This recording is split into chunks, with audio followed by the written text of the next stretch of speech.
Marcus Rashford on Barca and Manchester United. Now I've seen some clips of him saying how United is ass and Barca better, basically. But let's see it for ourselves and judge it IRL. Okay.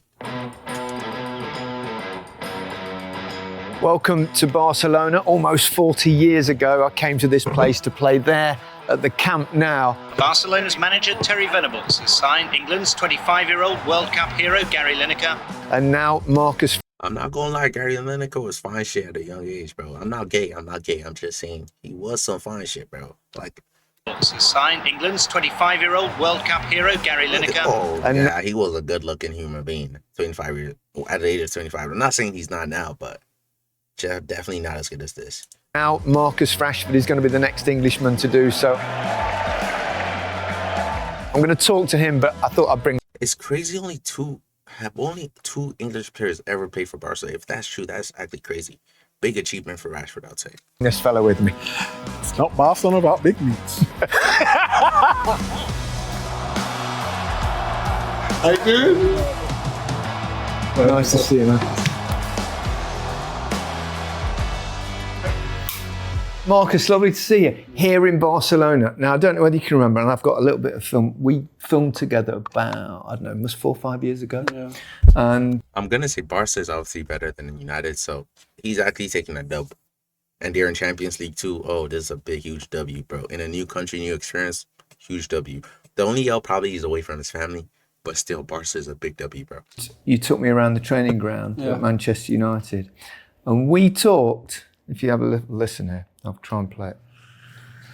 When I went to Barcelona, right? Barcelona.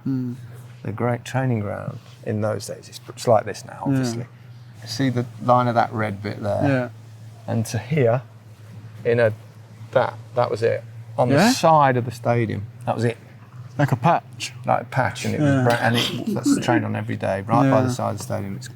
It's like people go crazy, isn't it? I won't bore you with all. I feel like Gary Lineker is very proud he played for Barca, and I'm not showing him any hate. I love that, but it's just like I feel like every time he speaks about Barca, it's like I feel like he feels like it's the best, it's the proudest moment of his life playing for Barca, and I have no problem with it. I'm just saying, I just recognize that, and it low-key is probably won a lot, scored a lot, but yeah. But now you're here. Yeah. Now you're here. Who would have thought it? We were talking about Barcelona's training ground. Now you're on the training ground. Yes. Not the one I was, which was right by the stadium, and it was a patch, a field. How is it? You settled in? Yeah.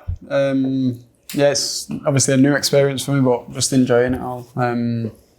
So yeah, it's exciting. Yeah. He's looking lean, isn't he? He's looking good. I'm looking at the goodness. I'm a little bit jealous, guys. I'm not going to lie. You're going to compete? You're going to get... No, I'm not going to compete. Here's that. Talking when you just came through the door about how training's changed, because you were talking about how slim you are and all that, and saying that it's slightly different here than... Yeah, it's very intense, but it's intense in a different way to English football. It's hard to explain because like pre-season, it's been tough. It's been draining. Like after training, I'm tired and stuff. Obviously, the weather plays a part as well. But it's not tough in the aspect where in England you'd be doing like loads of hard running.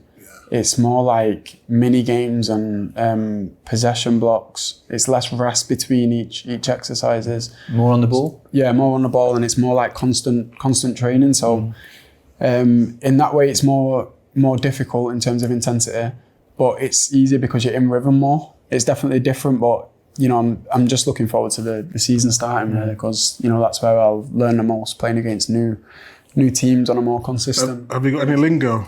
Early days. No, I'm trying. I've had a couple of lessons. En español. El español dos más. ¿Qué hay en Barcelona?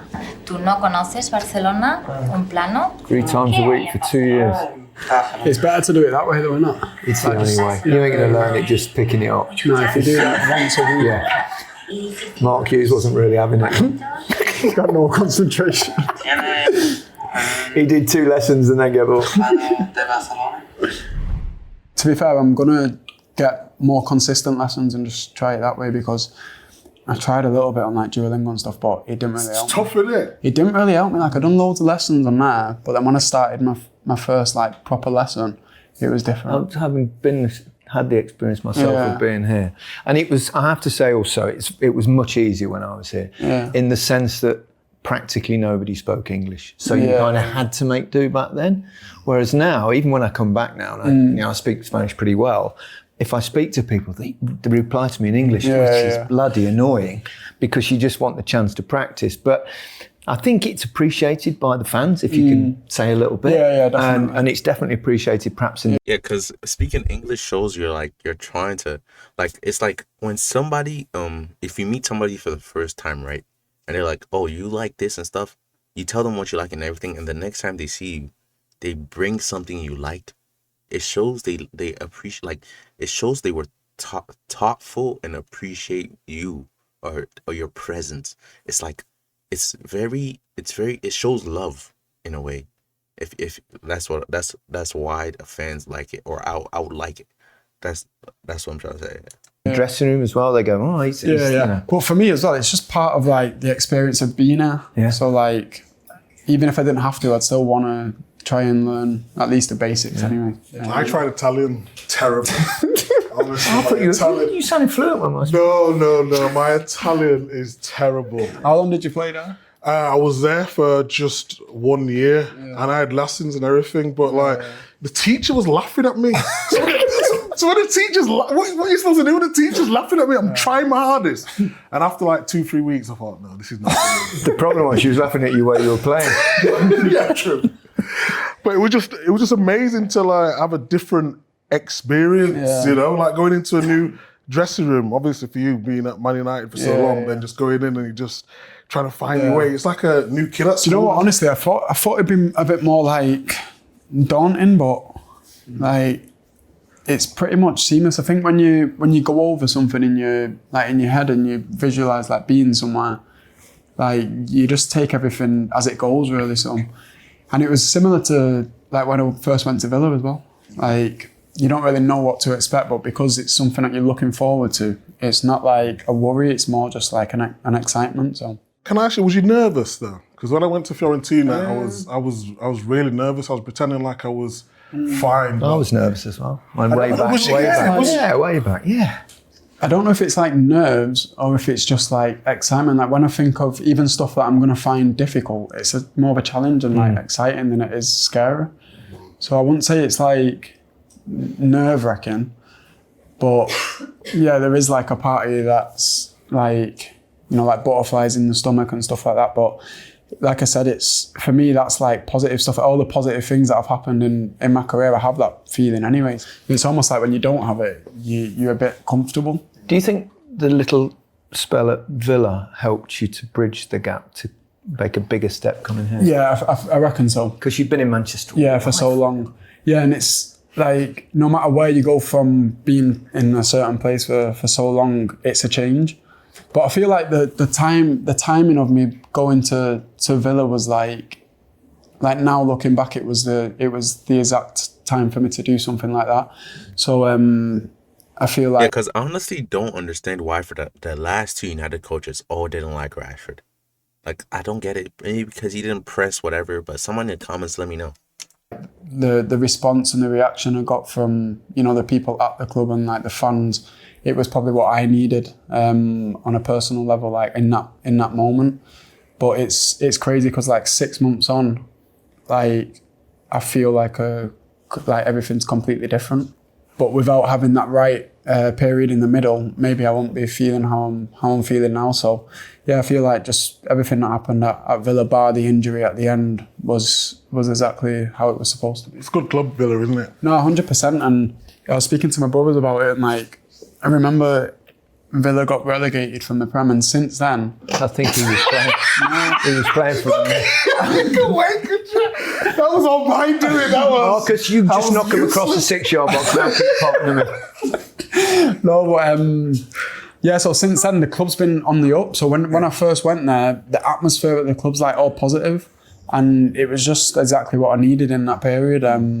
What's the language of the dressing room out here in Barcelona? I just wondered whether. Because it used to be Spanish, because people used to say, do you speak Catalan or Spanish? And no, it's still Spanish. Obviously, a lot of the young lads speak Catalan. But the easy thing for me is a lot of the lads understand.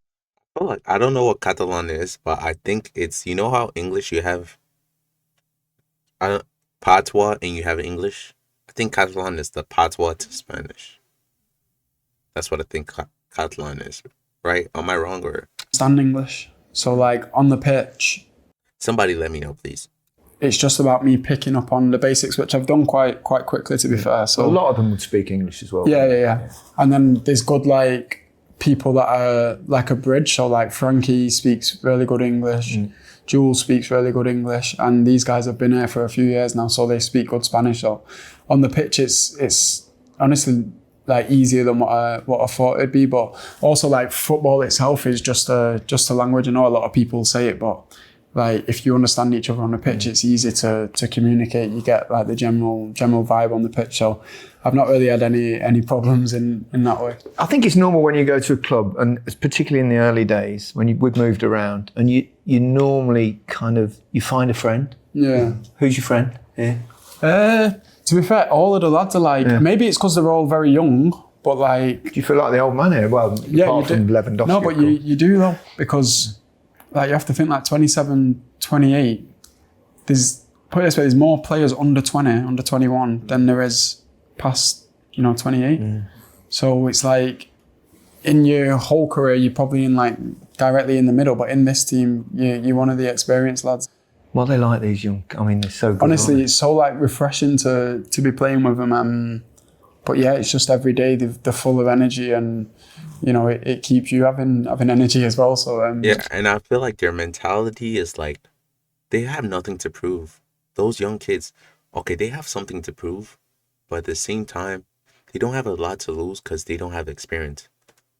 But if you're an experienced player and you make a mistake, you're more criticized than someone who's young and makes a mistake. They're like, young, he's not enough. But yeah, I feel like, and also it's like the young mind nowadays, people, they take stuff as seriously. Now you have a lot of things to distract you. Like if you have a bad day, so it's easier to forget your bad day. You get what I'm trying to say? But yeah. No, it's good. Like they're all really talented, but the thing that surprised me the most is like how mature they all are. Like on the pitch, they play the game at like their own tempo. It's like better decision making? It's just the way that they're developed. It's different. Like in England, you're developed to always show your skill set, whereas sometimes in football, as you get older, it's not. There's a time and a place to show your skill set. So, for example, if your skill set's dribbling, there's a time and a place to be dribbling on the pitch. Whereas in England and in the academies, like if you're good at dribbling, they just tell you to dribble. Yeah, so that's one of the first things that I've realised, and it's like you look at someone like Pedri, I think he's 22 or 23, and it's like he's actually really, really young, but he's just got that much experience already playing at the, one of the biggest clubs in the world, and playing in some of the biggest games. Where have you been playing in the pre-season games? So we're doing this just before the start of the season. It's coming up the weekend. No, just a bit of everywhere really. But I've always enjoyed doing that, especially when you play with so many passes in the team. It's like playing on the right wing when you've got so many passes in the midfield and in the back line. It's different because playing on the right wing is probably my more difficult position out of the three.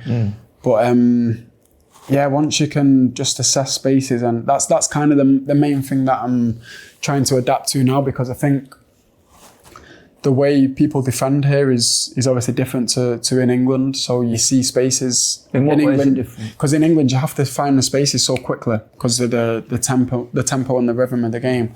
And I can imagine it's similar here, but if you do find the spaces quickly, you can really hurt teams, and you see that when you play against teams in Europe. But like anywhere, when you play against teams consistently in a league format, it's going to be different. So it's just adjusting to that as quickly as possible. But it's going to be exciting. I'm looking forward to this new sort of atmosphere and new genre of football. So it'll be good. Okay, atrás. Pedraza. Ahora, para. Miguel! Bien! Ah, you shit. Oh. Terry. He was such a great coach. Don't gamble, take the initial run, but once you've took it and the ball doesn't come in, let it go and join the others. Gary, You shouldn't be offside there. You look right along the line. Oh, he's telling Porkies. Do you remember I told you about the patch on the side of the pitch? Yeah, that's next to the stadium. That was it. That was the training ground all season. Yeah. What's your favourite position? My favourite position's off the left, but then it does change throughout. I honestly love this interview, bro. This interview just shows why traditional media is dead, bro. Rashford feels super comfortable. He's just speaking his mind over here. But if this was on Sky Sports, whatever, he's overthinking his answers because you're going to criticize him for no reason. Like, when he went to that party after, I think, United lost to the FA Cup or something, he was not the only footballer there. Onana was there. He was not Onana, the goalkeeper, I think Aston Villa Onana. He was there, bro. And he was like, he didn't understand why Rashford was getting all the hate. And I watched that Onana podcast, bro. They just show hate to players because they're trying to push an agenda. Every time you hop in a podcast with Sky Sports, all these media companies, they have an agenda to push. They want a narrative to push. Like they want to make one player a good guy, another the bad guy in the media. I think all the media companies work together in trying to do that. But on the YouTube podcast or whatever, he feels more comfortable because he's talking to people who are just honestly just want to know how he's doing, or like just want to know how he's enjoying the game, not here to criticize him. I know because I've push an agenda. heard you maybe was saying he was happy playing up front, and then but you like left. It also just depends who you're playing with, how consistently other people play in the positions that you receive the ball from as well. So it's difficult to like pin down one position. But honestly, I've been like this since a kid. It's been hard for me to like. It's because I'll say it. I used to love the right wing when I was younger, but then I learned as I got like maybe to 13, 14, drifting inside because I'm always controlling the ball on my left. When I'm coming in off the right hand side and now you're controlling off your right, it's more different when I'm trying to accelerate. So it's more natural for me to control on my left and accelerate with my right foot. I can do it more swiftly in one movement. So then I moved over to the left, and then I love playing on the left, but then you miss scoring goals. And then when you are in the middle, you miss touching the ball. So it's just like, you need that. Like for me, when I'm at my best, I'm having that freedom to exploit the back line. For me, from the left is the easiest position for me to do the rotation, because on the left, I find it more natural to play off the centre-half shoulders and the full-back shoulders than I do on the right. But it's all just, it depends game to game. Well, football's never... It's never the same. But then some games I'll be on the left, and even if I have a good game, I'll be seeing what's happening on the right, and I'll be like, oh, I wish I was on the right today. So it's one of them. But as long as I'm, helping the team and, trying to find ways to have an influence on the game, then, I'll be happy. And you'll certainly be playing attacking football, that's for sure. Yeah, 100%. Hansi Flick's way of playing. I mean, it's a massive high line, and you'll be playing in the oppositions. Yeah, but it's perfect for the skill sets of the team.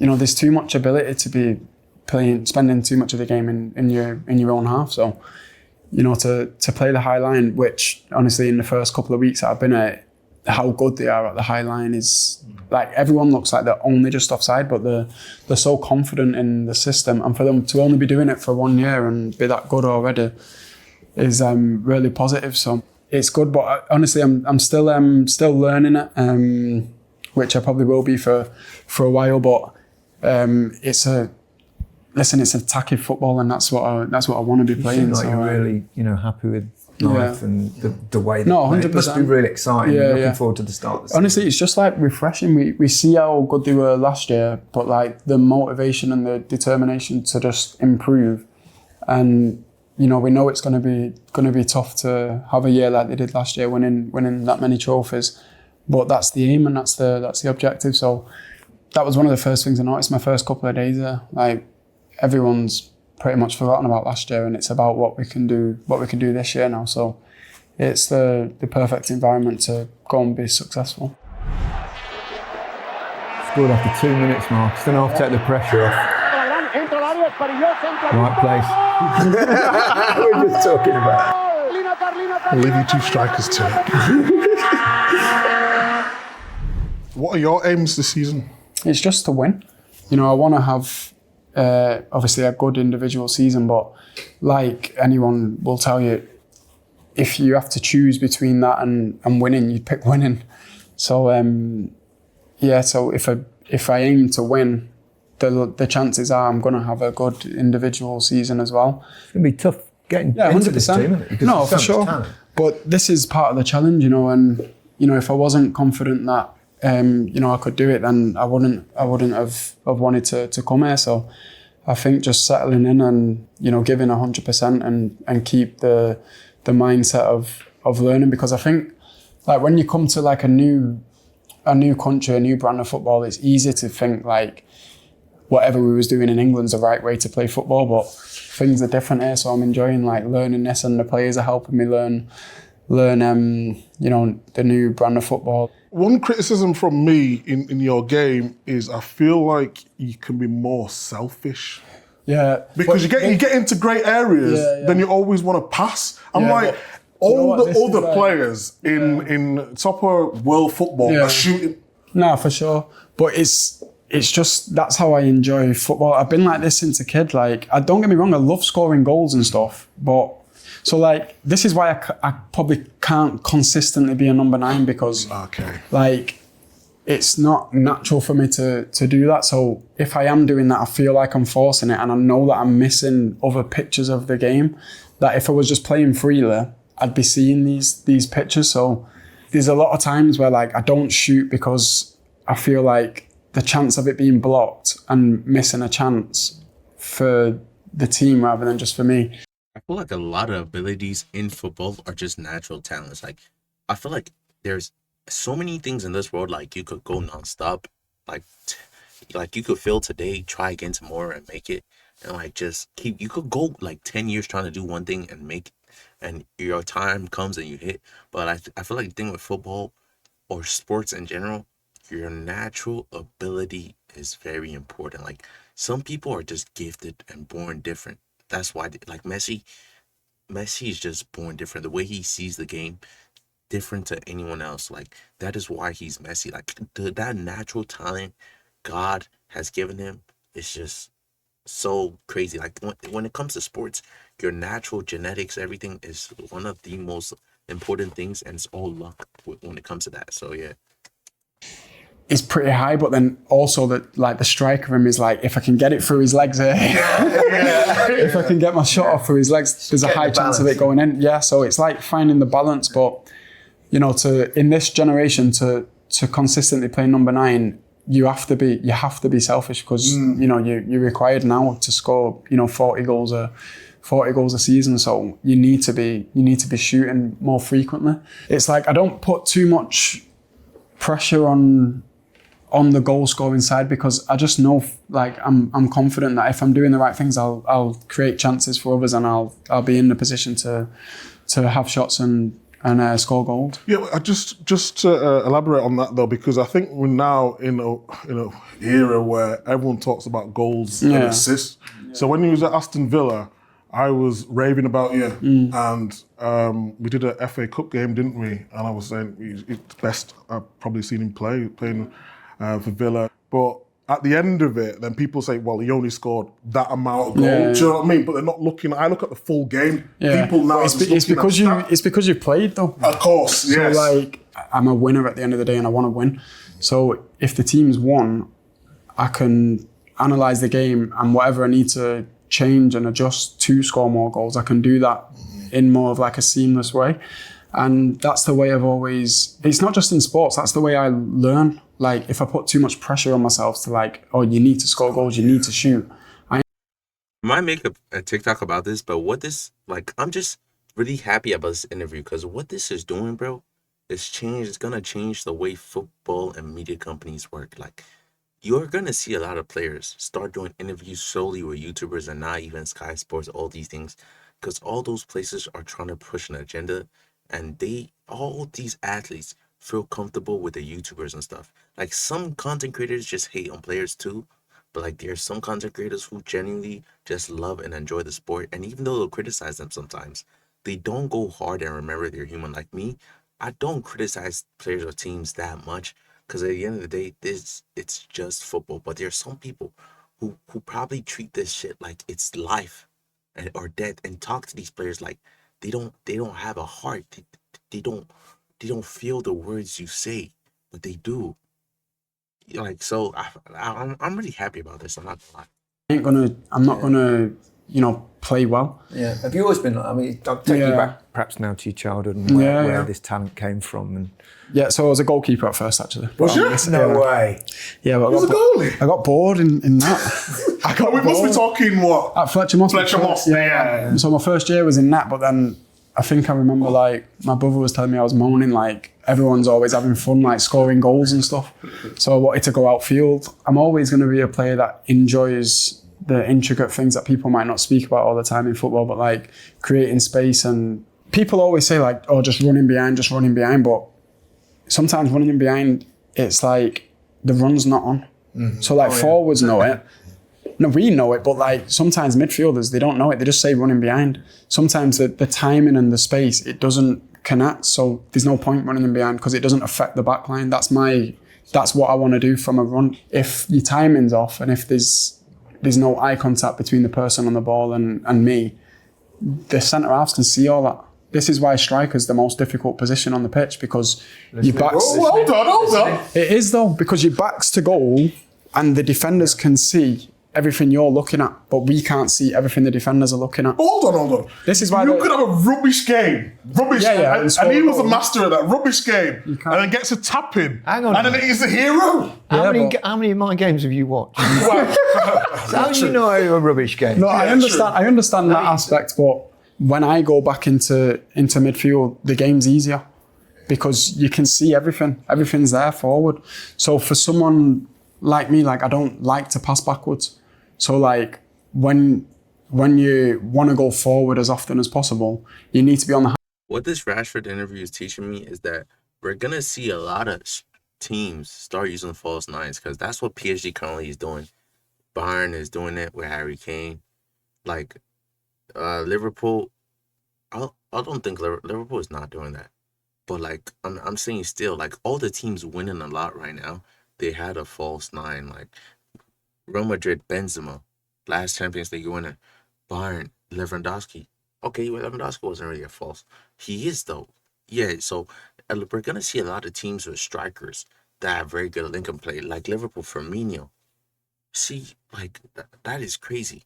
That is something crazy. I just realized the last couple Champions League winning teams all used a false nine. That is crazy. Half turn all the time, but sometimes you can't. You don't have the time to be on the half turn. So now you need to, know your surroundings, scanning all the time, know when to bounce, know when you can turn, and ultimately you need to be in the right areas to score and assist goals. I might have to stay for the Classico hat-tricks. 120,000 people back then. 120? 120,000, yeah. All home fans.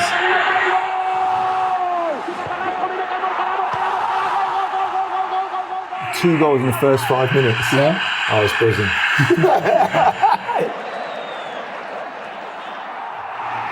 That'll do. Hat-trick. I'm going there. But it's, so I'd like you to experience that. It's quite a tasty thing. Yeah, I hope so. Stuff. Does criticism from numpties like this... because I used to get the same sort of stuff. Because there's a certain understanding that you need to have to play in forward positions, whether it's wide or, as you said, in the 9 position. But you're clearly a very thoughtful guy. We all know that. Many things that you've done, not just on the pitch, but off the pitch as well. Have you always been like deeply thoughtful about not just the game, but life itself? Yeah, it's just like attention to detail. So it doesn't even matter like what I'm doing. It's like if I'm invested in it, I need to try and do it to what I see as like the best way for me to do it. I think I've just been like that since a kid, since before I can remember, and it's just like, my family always say like, oh, if they call me like a perfectionist because like if someone challenges me to do something, I don't just want to do it in a way that everyone deems as like, oh, he's won and that's a good way to do it.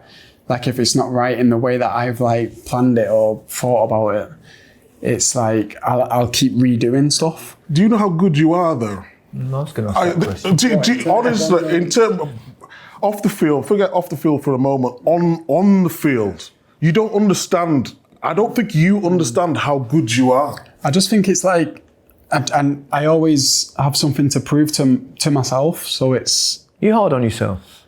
yeah, I'm more hard on myself than anyone can be harsh on me.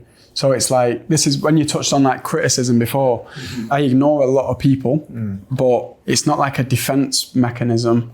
It's just like I have my own version of my own image of what I deem to be good. So like when things are not going really well for you, and you've had a career that's kind of like everybody's career, with ups and downs. I played stride, a tough season here, last season here at Barcelona. Do you get down a bit? Is it, I think find it difficult? It's not necessarily like being upset. It's frustrating, but the be all and end all is if it leads to trophies, everything gets put aside. So like your individual career is nothing without this team version, and that's also a part of football that I love. Do you think sometimes you get unfairly criticised because of who you are and what you've done, not necessarily? Yes, definitely he does. It's also not just because of who he are and what he's done. It's because of the team he plays for. And it has millions of fans, so that means millions of negative people and millions of positive people. But most of the time, negativity outshines the positivity in this accursed world we live in, bro. On the pitch. But I always thought, because it was, I'm a massive supporter of what you did. I mean, I think pretty much everyone is. It was incredible what you did. You shifted government policy and all that sort of stuff. It was remarkable. And always my fear was that the minute he has a bad spell, they'll blame that. Obviously, I'm saying this is because I feel it a little bit. But I think some of the times the criticism for you might go on a night out. You might go out in an outfit, a certain outfit, and that will be criticised. I don't think that would be criticised if that was a white player. Like, I honestly think it's not because people don't want to highlight it. I just think people don't care anymore. I just don't think you can change those people's opinions anyway. It's more about... Because nowadays, a lot of the criticism Rashford faces, it's like everybody in the comments like, why are we talking about this? It's not that relevant. But they just have an agenda to push, bro. Going forward and sort of changing the opinions of the youth, I've suffered it when I was coming through, but nothing changes. People always say what they want to say. Yeah, you'll notice it's different here. 100%. And I spoke to some of the... You will, and that's what I've said. In terms of the football, they'll be incredibly critical if you're not performing on the pitch. They won't bother about your life off the pitch. They won't. They'll respect your life off the pitch. Even when you walk around, people will be respectful. You get that in England as well, mostly. But I'm talking particularly in terms of the media. They will be very focused. In this city alone, in Barcelona, you've got 2 daily newspapers that only cover Barcelona Football Club, pretty much. El Mundo Deportivo and El Sport. Esport, they say. And they do everything. I remember when Terry Venables, it wasn't very well one day, and the front page headline, because I had to fill the newspaper every day, was Venables has diarrhea. But we used to go out. And they won't, as long as you're performing on the pitch, and even then they won't blame it on something else, like that we perhaps do in our country a little bit too much. The media do. I don't think the general public. I think most general public have a massive amount of respect for footballers, but I think you really enjoy that. The couple of times I've been for like meals and stuff, it's been nice. It's been refreshing. Para mi sobrino que es un enamorado de ti, ¿eh? Marcos, ¿cómo te digo? En español, ¿cómo no puedo decir? Marcos, con cariño tu nombre, a ver dónde. People of Barcelona, if they come up to you, they're very polite and ask you nicely for your autograph. Don't like to disturb you too much. They might move from club to club in England. They know about the players and it's moving from one place to the other and it's just a little bit different, but not a lot. You've got an whole environmental change, living in a hotel, moving house, not sure what's going to happen. And then the difficulty of the language. And this is where they put us. It's not like this place you're in. The hotel. Hello? That's the room. 20 minutos. Ridiculous. Fluent. That's a good line. That was the first week. What about England? There's obviously a World Cup coming up next summer. You're at Barcelona, one of the biggest clubs in the world, and one of the best teams at present in the world. If Barca go win La Liga or Champions League, he's gonna be a starter for England. Mark my words. I'm saying this now. Or do you want to get back in the? Yeah, thick of it? 100%. This current like group of English players is extremely talented, and you know it's going to be disappointing if we don't manage to do something really special, because I think we've come on a lot, and for the last few years it's been just the next step is for us to go and win. England have been very, very close. They're knocking on the door. Yeah, we're right there, but you can see with a lot of the teams that are winning stuff currently, they've also had this period, but no matter how many times people say, oh, we were this close, that close, like the important thing's getting over the line. It's definitely an exciting period. Obviously, there's a new coach there in Thomas. How do you get on with him? Yeah, he's a top coach, good guy. I think being an international coach is, quite difficult, especially from someone who's used to, spending lots of time with players. People don't understand how short of a time you have to prepare for these major competitions. It's only, 5 camps in the year, 10 days apiece. So, 40 odd days together to try and win a World Cup's not a lot. But he's a coach. I feel like instead of splitting shit in the year, bro, they should a couple months before, we should play the whole season, and the last couple of weeks you just spend like weeks training and getting to know each other before you join the major tournament. That's how I feel about international tournaments. I feel like that should change. Like if instead of us having these breaks within the year, they should just go train, play the full season with the team after they join their country for international thing, for whatever, when the season ends, and they just do that. Like that's way better, and the season even ends earlier, and shit just happens earlier, bro. That pays huge attention to detail, and you can see that. I've seen that straight away from the first couple of training sessions with him. So I'm looking forward to what he'll bring to the team. And being here, I suppose, if you perform well at Barcelona, it puts you in a really good space. Yeah, for sure. Like honestly, I try not to put too much pressure on like the England setup. It's clearly something that I want to do, but you don't get that without putting in the hard work, just day in, day out, and showing that hard work on the pitch. So that's a knock-on effect to the stuff that I'll be doing day in, day out. I think what's clouded a few people's visions is because you don't speak that much. I'm honestly fine with people having their opinion on me regardless. I'm doing. Like he does not owe anyone anything, bro.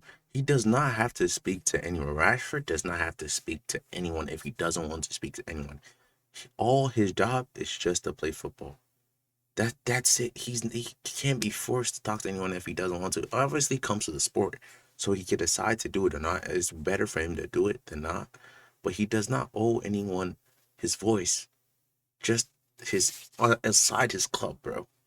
Doing the thing that I love to do every day. I don't want anything else. I think it was Usage that said something actually. Like, your discipline's more important than your motivation, because sometimes you wake up and you're not motivated. It's the discipline that keeps you in check to get yourself out of bed, go to training on time, and work when you don't necessarily want to work. Study the game, study your opponents when you might be tired, or you might have a headache, or you might be ill. But these are the things that people don't really, pick up on. So it's it's hard for them, for the general public, to understand what goes into making a top class professional. I don't expect the general public to understand that. Like some of my friends that are in other sports, like I'm a huge fan of like boxing. I don't have a clue what it takes to become a professional boxer. Like I like to watch them train, watch them compete. But like I can't start voicing my opinion out to the public on what I think this person needs to do because he lost his last fight. Like who am I to? I don't know what it takes. I'm more like lenient towards the public having their opinion because they're not to know. Whereas like when it's like ex-players that know the game, and like then I get confused about it. Like, why do you think that is? That is the realest thing ever, bro. Because you would see players who have been in Rashford's exact situation, bro, have a bad season or having a bad run. Like it's like they forget they were ever a bad player, bro. And they just talk so much shit about him, bro. And it's like, especially when it's an ex-player, it hurts more because they've been in your position before. and they're talking like they've never been in there. Like it honestly, I don't get it. Like the way Jimmy Carragher talks about Salah, bro. Sometimes it's like, what? Why do you criticize somebody who's the best? Like he's the best on the pitch. Like I honestly don't get it, but I think Jimmy Carragher doesn't really say much about Salah. I don't remember all he said, but I know he has said some dumb shit about Salah, bro. So ex-players, I don't know. Why do you think they are? Like, I don't know. All I know is like He's talking about Alan Shearer here. That's why they get the no. For me, all I know is like when I come to retire, I ain't gonna be doing that. Like it's as simple as that. I don't want to put players down. I want to, if anything, lift players because ultimately that. Exactly, bro. Like one thing I swear you could look through all my content. One thing I'll never do, bro, is bring a player I support down. Like I swear to God, like look at all my content and look at the time where I chat shit about a current Liverpool player. Aside Trent, I didn't even chat shit that much. But like, cause I felt like honestly, if you really support a team, you're supposed to show them support through the highs and lows. Like when a player does bad, bro, you shouldn't be the one bringing them down. Opposition fans could do that. But if you say you're a real fan, in my opinion, you should never, like you could cuss him out. Like you could cuss him out for being like, why are you fucking missing that? I get it. But you can't freaking cuss him and insult his family, bro. Like I'm saying, that's one thing I feel about football. Like if you really support something, like if someone truly supported you, bro, would they bring you down when you've made a mistake or try and bring you up when you've made a mistake? Like if a player in your team like Nunes, that is one reason I always supported Nunes, because he plays for my team, bro. I support that team and he's a part of it. So if he's making a mistake, I'm supposed to support him, not bring him down. That's how I feel about this football shit. Like when most of you might not know this, but your favorite footballers sometimes see your videos. I'm talking about content creators and your comments. So they definitely see those things because they're online just like us. They're just like you and me. They're human. Your words hurt as much as they motivate. They hurt too. That's why one thing I never do, I'll criticize a player who doesn't play for my team. But if he plays for my team, I will never chat shit about him, bro. Because he is my player, bro. Like, literally, look through my videos, find a clip of me chatting shit about a present Liverpool player, bro. Like, you'll never find that. Like, and I just feel like I do that because I want to support somebody who plays for me. I know this is a long yap, but I feel like I have to say it because a lot of people who claim they support teams show hate to their own players, bro. And it's honestly sad. I understand you could make a joke in here. Everybody can realize it's a joke, but some people just actually take it too far and they call themselves fans, bro. They're going to play better on the pitch. So it's like, at the end of the day, we all love watching like exciting stuff on the pitch. I think you'd make a really good pundit. No, I'm not joking. I mean, you talk very intelligently about the game, about the positions, about the different roles that you have to play as a forward. Yeah. You can go into it. I don't think I've upset too many players. You're a host. That's why. That's the question. Maybe you'll be a host. No, we'll see. What about the managers that you've played for? I mean, it's also Rashford should do Twitch, bro. He should do Twitch, his own shit. So not that easy when they're turned over as regular as they've been at Manchester United in the fast, because it's hard, isn't it? You suddenly change and then it's a different one. And then who've been the most influential on you? Influential, I'd probably say Van Gaal. Yeah. Jose. And very different. Ollie. Yeah, they're different, but because of what you just mentioned, we've had so many different managers. It's so hard to it's impossible for me to compare the managers. But when you're a developing player, like at a young age, you learn stuff like no one's ever taught you that before. So like up until Jose, I'd never had a manager that was so fixated on winning before Jose. Van Gaal wasn't fixated. He was fixated on winning, but he wanted to play a beautiful style of football. Jose don't care. Do you know what I mean? As long as you win, of course, if he could choose, he'd want you to play well. But if you win, you win. You move on to the next game. And he had this attitude. And in the beginning, it was confusing for me because all the way through my development at United, it was about playing a certain style of winning a certain way. So in the beginning, I was angry all the time. Like, we've not played well today. We've won, but because we've won and he's a manager that is just a winner, he doesn't bring up the points that you know was missing from that last game because we've won. But when we lose, he brings up the points then. But after like 6 months, I like just learned to like respect it, and then I started to reap the rewards from him as a coach. I mean, all of the way he's talking about different systems, because Rashford would be a great Rashford. Please start a Twitch and criticize. Don't criticize, but just talk about football and things that happen, bro. I would love to hear Rashford's opinion more, because he sounds so freaking smart with this shit, bro.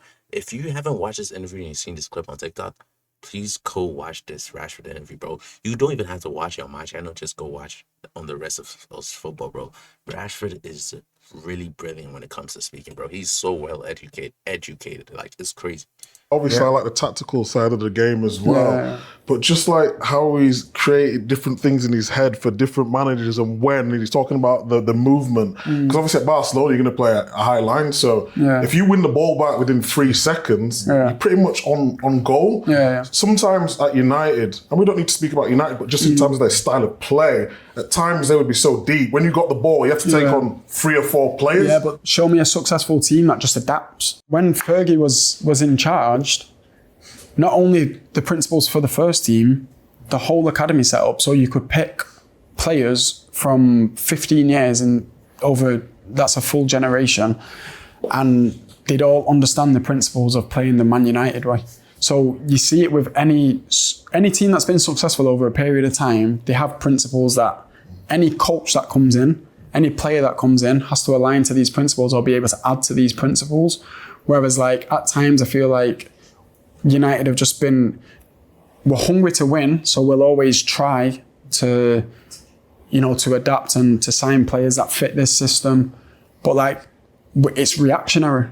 If your direction's always changing, you can't expect to be able to win the league. Yeah, you might win some cup tournaments, but it's because you do have a good coach and you do have good players and you have match winners in your team. You're not there by accident. Like, this is what some people forget. So yeah, we've been way below where we deem United to be. But then if you take like a step back, which I've been able to do, especially over like the last 6 months, what do you expect? People say we've been in a transition for years. To be in a transition, you have to... It's true. Man United is good at facing, like, you see, the reason why I would say they reached the Europa League final, it's not just because they played in an easy Europa League game. It's because they have a great team of experienced, good players. It's just that they don't know how to... When you have a team of great, good, experienced players, right? They know how to play off players. Some players know how to play off other players. And some players, even though they're good, don't know how to play off other players. So when you find a team full of great players, right? They don't know how to play off each other, even though all of them are individually good. But when it comes to a cup tournament, even though they don't know how to play off each other individually good, they have an idea of how to play and when to play. I'm not the greatest speaker, and I freaking hate that. But like, my whole point is just some players know how to play off each other better, even though they are all good players. Like, just some know how to play off each other better. I'm sorry, I'm just messing the shit up. Start the transition. So it's like the actual transition's not started yet. So like when Liverpool went through this, they got Klopp, they stuck with him. They didn't win in the beginning. True. Do you know what I mean? People only remember his final few years when he was, competing with City and winning the biggest trophies. Didn't win in the beginning. Really tough time. So it's like, to start a transition, you have to make a plan and stick to it. So this is the thing that I think... It's not easy to do though, is it? It's not easy to do. If it's not going well, the fans 100%. But this is where I speak about like being realistic with like what your situation is. I feel like we've had that many different managers and different ideas and different like strategies in order to win. You end up in the middle of you end up in no man's land. So, does it hurt you? Yeah, 100%. But not only as like a player, just as like I'm a United fan. Looking ahead now, you're here for a loan, obviously a loan spell, but would you? I mean, I presume you'd like to be successful here, win trophies, stay here for a few years. Yeah, for sure. What I deem as success is growth. So if you think about it, they're a team that's like, you know, a few years before they found themselves in a tricky spot, but they stuck to what their roots. Do you know what I mean? Their principles are. Yeah, it might be a slightly different brand of Barcelona in terms of like there's so many young players in the same setup, but the thing I've realized about Barca's style of play, bro, it's not off a manager or something. It's off history. And through history, Barca have always tried to play a certain way, and they're always gonna pick a manager who could adapt their tactics to play that certain way, because all their players are trained in a certain way. Like every Barca manager who's won something with them had academy players in their team, because Barca's academy, the players are built to play a certain way. So managers who learn to coach a certain way could play off that. So the players are really made for the managers already, in a way. This is what it is. And they've found a way for that to be one of the driving forces of a really successful team. So if I can bring like my own attributes and skill sets into a winning setup, I honestly think it's going to be a really positive year. So I have to say it's lovely to have an Englishman playing at Barcelona. No, it's not. It's been a lot. Since you. Yeah. What year was it? 1923. It was 86 to 89. Just 36 years ago. Why do you think it's been like so long though? I don't know. There was one guy that played one game a few years ago. His name was also Marcus. You're not even the first Marcus to play for Barcelona. And he played just a few minutes of the Super Cup game when everyone was out injured and stuff. But I don't know why it is, because Real Madrid have had 7 Englishmen. Can you name them? Owen. David Beckham. Owen, 2. McManaman. 3. Woodgate. 4. Jude. Beckham. 5. Yeah. Owen Beckham. Yeah. Trent. 6. One more. The first one, I'll give you a clue, it's way back. What a footballer he was. How long we're talking? We're talking, I think 70s, late 70s. Oh, 80s, early 80s. I've got no. Oh, what was it? He was one of 3 players at West Brom. Yes. Oh! Yes. Don't tell me. Cunningham. Oh, yeah. Marcus's brother is chipped into the back with Laurie Cunningham. He was there. I know what it's like. I've been waiting a long time for another English player to play. It's just crazy to see the amount of people in the background just to make one video, man. It's really shows you like all of this shit is not. It's hard work. Like me, I'm telling you, one day, bro, I'm gonna do bigger things. I'm gonna learn how to speak better, which I currently am doing now. But I'm a one day, bro. All this shit, bro.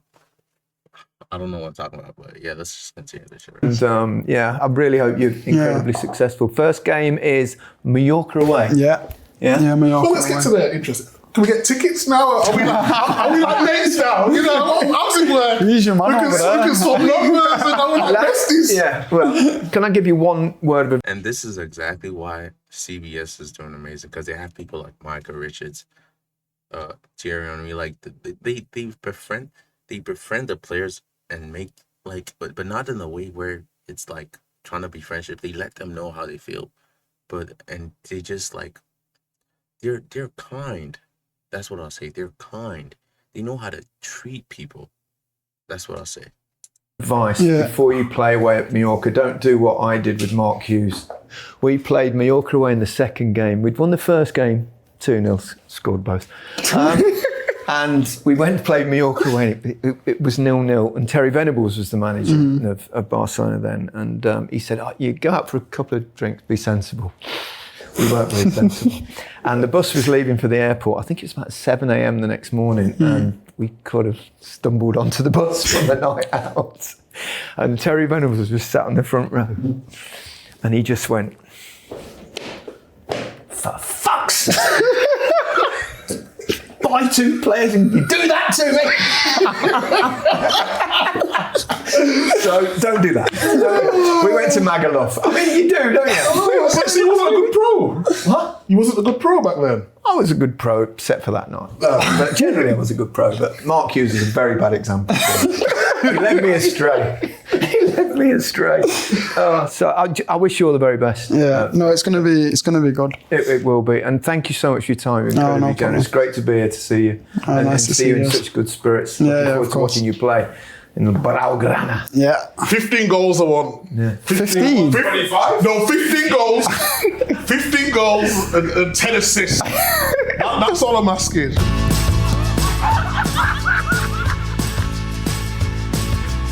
Let's go Barça. Marcus Rashford, segon per Rafinha! Gol, gol, gol, gol, gol, gol! Gary, Gary, Gary, Gary, Gary, gol! Honestly, I'm gonna say this was a great video, bro. He was so right to pick Michael Richards and Gary Lineker, bro. They're so amazing hosts, bro. They speak well after heading the ball for all those years. You think something, but they're just great, bro. And I honestly love to see all of this, man. I hope Rashford does well at Barca, honestly, as a Liverpool fan. Thanks you for watching this video, everybody. Have a wonderful rest of your night or day. Au revoir. Ciao.